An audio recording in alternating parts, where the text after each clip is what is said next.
Vakorinto va vumbirhi ku avanyisa ka vumune. Hikokwalaho leswi Xikwembu hi tintswalo ta xona xi nga hi rhuma ku tirha ntirho wolowo, a hi heli mbilu. Hi tshikile mintirho hinkwayo ya munyama ni ya tingana. A hi hanyi hi ku xisetela vanhu, a hi soholoti rito ra Xikwembu, kambe hi humesela ntiyiso erivaleni.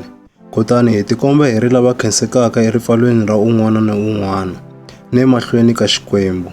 Hikuva loko mahungu lamanene ya hina ma fihlekile ntsena eka lava yaka eku loveni, Xikwembu xa misava leyi xi pfarile miehleketo ya vanhu lava nga pfumeriki, xi va sive mahlo leswaku va nga voni ku vangama ka mahungu lamanene lama twarisaka ku kwetsima ka Kreste, yena loyi a nga xifaniso xa Xikwembu.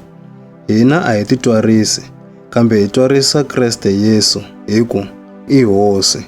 Kutani hina hi tivula malandza ya n'wina hikwalaho ka Yesu, hikuva xona Xikwembu lexi nga te, ku vonakala a ku vangame emunyameni, hi xona lexi nga vangamisa ku vonakala etimbilwini ta hina.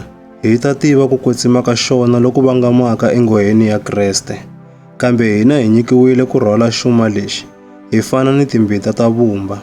Swi komba leswaku matimba lamakulu lawa, lama tlulaka hinkwaswo, ma huma eka Xikwembu, a ma humi eka hina. Hi kambanyetiwa hi matlhelo hinkwawo, kambe a hi manyiwanga. Hi le ku kanakaneni, kambe a hi heli mbilu. Ha hlotiwa, kambe a hi tshikiwanga ekhombyeni. Ha tlumbiwa, kambe a hi herisiwi.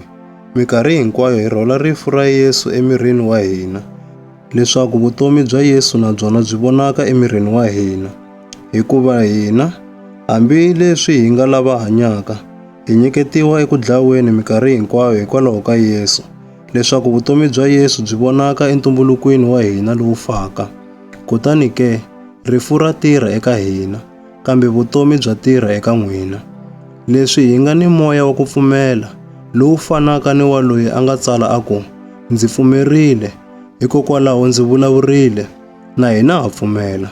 Kutani hikwalaho ka swona ha vulavula, hikuva ha swi tiva leswaku Xikwembu lexi pfuxeke Hosi Yesu ekufeni, xi ta hi pfuxa na hina swin'we na Yesu, kutani xi ta hi humelerisa swin'we emahlweni ka xona, hina na n'wina.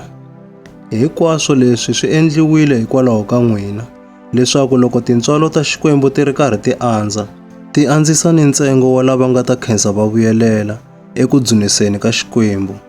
Hikokwalaho a hi heli mbilu, hambileswi hi hlakalaka hi tlhelo ra munhu wa hina wa le handle, hi tlhelo ra munhu wa hina wa le ndzeni, hi hundzuka lavantshwa siku rin'wana ni rin'wana. Hikuva maxangu lawa ya nga riki na ku tika ngopfu, lawa ya nga ya nkarhinyana ntsena, ma hi tisela ku kwetsima loku nga ni ntikelo swinene, loku nga heriki, loku tlulaka ngopfu mpimo hinkwawo. Kutani hi kongomisa mahlo ku nga ri eka leswi voniwaka, kambe eka leswi nga voniwiki. Hikuva leswi voniwaka i swa nkarhinyana ntsena, kasi leswi nga voniwiki i swa mikarhi hinkwayo.